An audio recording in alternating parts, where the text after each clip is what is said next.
Alright, ladies and gentlemen, Baron here. Yes, that was the Sherman Firefly, one of my most anticipated tanks in all of War Thunder tanks. Literally, for me personally. And I'm sure a lot of British tankers out there are very excited for this patch. All of us are probably ready for some fresh meat, some new vehicles to shoot at, some new vehicles to shoot with. So all around, we've got a little bit of an update on the dev blog. Basically, there's going to be 4 premium British tanks that are going to become available before the main British line is dropped. They say in one of our incoming updates now. So do I know when it is? No, I don't, unfortunately. If anybody knows, let us all know in the comments below. But while you're down there, let me know which of these vehicles and which British tank you're looking forward to the most. But let's look at the Sherman Firefly. It's got a 17 pounder, which is a 76.2 millimeter main gun. This 17 pounder is going to become a theme for the majority of these premium tanks, and it's going to be one of the most feared guns, I think, in the middle tier 3, tier 4 armored vehicles in the game, especially for British tanks. But basically, it's going to be a good opponent for the early Tigers and early Panthers. So this 17 pounder is just really impressive. It's what made the Sherman Fireflies so good. Basically, the Americans sent over Shermans to the British, and the British were like, well, your gun sucks. The 75 sucked. Let's put our amazing 17 pounder on it. And then even compared to our 76 millimeter gun, that's on a lot of, the Easy 8 and the Easy 8 with the 76 and all that kind of stuff. The 76 millimeter armed Shermans on the American line, the 76.2 millimeter 17 pounder the British have is superior. And also it's able to fire Sabo rounds or APDS rounds later. So at any time, you may be seeing those be running around. Also interesting is basically the Sherman turret. The Sherman itself had to be customized so much to fit the 17 pounder that there are going to be 2 structural advantages that the Sherman Firefly has. First, there's no hull machine gun, so that might eliminate a small weak point. And then also the gun manlet is going to be 13 millimeters thicker. So that's pretty interesting all around. And one other thing that should be fun is they added is that some of the Fireflies, some of the British Shermans were given these 3-inch rockets on the turret, and they were called Sherman Tulips. So aside from a formidable 17 pounder main gun, you might also get some indirect fire rockets. I don't know if they're gonna add it, like that's not in this, but sometime in the future, since we are getting rocket vehicles, it should be pretty interesting. So now we're looking at the Cruiser Mark IV or the A43 Mark II. They're saying that it's going to be a rank 1 British tank. As far as the battle rating, I'm not too sure, but you can look at it. It's a really cool looking tank. Not to say it's very, formidable per se, because it is going to be tier 1, but I like the style of the British tanks. I think they're kind of cool. Unfortunately, the angling isn't on the front of the turret so much as it is on the sides, but this bad boy only has a maximum armor of about 30 millimeters. And the main advantage from what they're saying is that it's got a very fast loading and fast firing 40 millimeter main gun, which the British call a 2 pounder. So the tank looks cool. It's a very quintessentially British tank.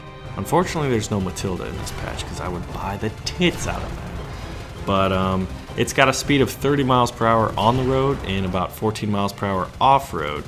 So all around, it should be a fun tier 1 British tank.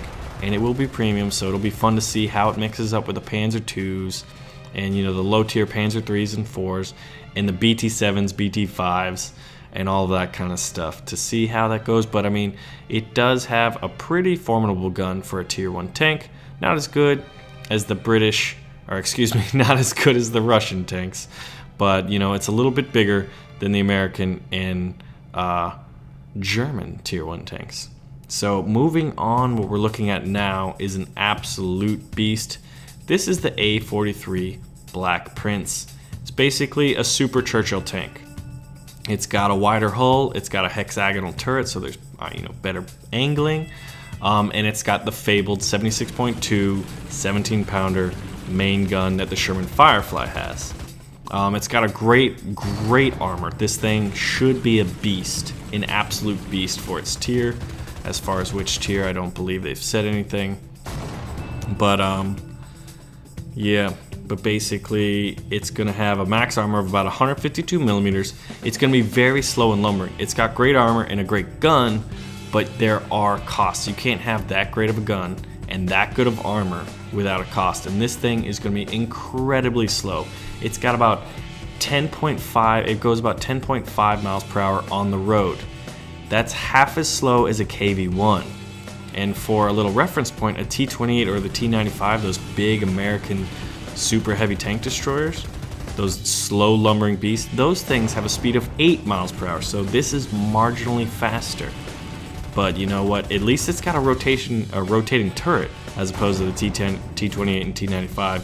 And I'm wondering which battle rating, which tier this thing's gonna be at.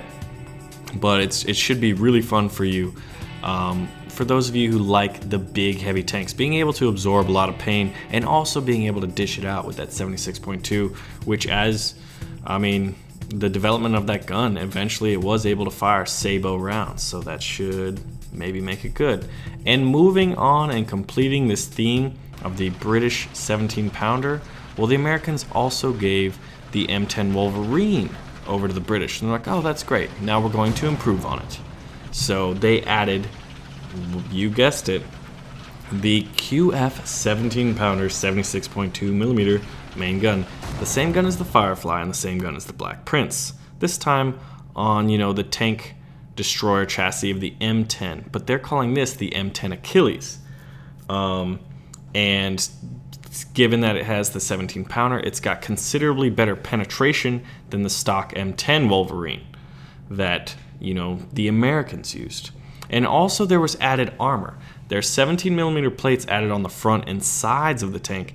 And interestingly enough, although it doesn't look like you can see it in this picture, and maybe it's not going to be implemented, but the British did have 20mm plates put on top to protect the crew. So for those strafing planes, fighters that can damage you pretty badly, when you're playing arcade or realistic battles or whatever, the 20mm plate could help a lot in that regard if they decide to add it. So all around, you've got a lot of exciting British tanks coming. And then, I was kind of doing a little bit of research on the 17-pounder, and I found something that's kind of cool because it reminds me of the Su-76, the Russian tank destroyer. This is an Archer. It's a Valentine tank chassis with the British 17-pounder, and looked pretty similar to the Su-76, at least visually to me. And they both have, 76mm guns.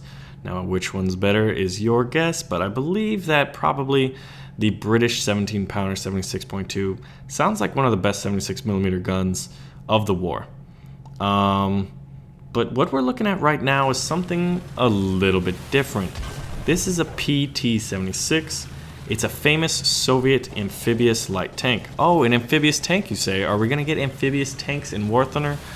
Well, unfortunately, not quite yet.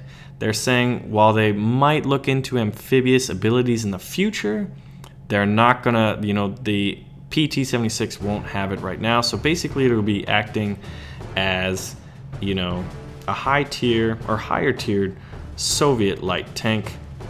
And the 76mm gun on that bad boy is pretty formidable, especially when you account for its fire rate, which is about 6 to 8 rounds per minute. And while they have some cool pictures of it, resting in the water, it doesn't have amphibious qualities. Not at the start, but it's possible in the future for that. Also, the PT-76 is going to have heat rounds, which will be able to penetrate up to 200mm of armor. So that right there basically kind of has it pegged as probably, I can't really imagine this thing being a tier 5 light tank. But you never know. The Americans are getting a tier 5 light tank. Interestingly enough, the PT-76 was one of the reasons that American tier 5 light tank was scrapped. So we're getting a prototype for the Americans. But the Russians are, I don't know if they, do you think it'll be tier 4 or tier 5? It'd definitely be kind of flirting, you know, the border there between tier 4 and tier 5. But it's only got 20 millimeters of armor, and it's not all that fast. It only had 27 miles per hour top speed on the road, and interestingly enough, it had 6.3 miles per hour when swimming. But you know, since it's not amphibious, that's kind of a bummer. But I found it interesting because I remember that the all nations, or you know, most of the nations in World War II worked on amphibious tanks. The Japanese had some really crazy designs, and I know that there's going to be a lot of, you know, holes in Japanese, you know, tank development in their tank trees. So it would be interesting to have amphibious tanks in the game, specifically giving maybe the Japanese a certain edge or certain advantage, especially at low and middle tiers for some of their crazy amphibious tanks. That would make things a little more, you know, change it up a bit, throw in something new. But anyway, ladies and gentlemen, so that was the Sherman Firefly, the Cruiser Mark IV, the A43 Black Prince, the M10 Achilles, and the PT-76, some of the new tanks that are coming to War Thunder. Pretty exciting stuff all around. Ladies and gentlemen, thank y'all for watching. Please, please, please, let me know out of these 5 tanks which one you're most excited for and why. If I had to put it on it, I'm really looking forward to the Sherman Firefly, but we're very familiar with the Shermans. You know, even though it's a great gun, so for me, I'm gonna probably go with the Black Prince, even though I'm gonna play the crap out of the Sherman Firefly and kill me some Tigers and Panthers. So let me know what your favorite is, and ladies and gentlemen, I will be talking to you soon. Make sure to check me out on Twitter, because I'm at TwitchCon right now. Exciting stuff is happening over there, so if you want to see it, come check it out on Twitter at BaronVonGamez. Ladies and gentlemen, I'll be seeing you soon.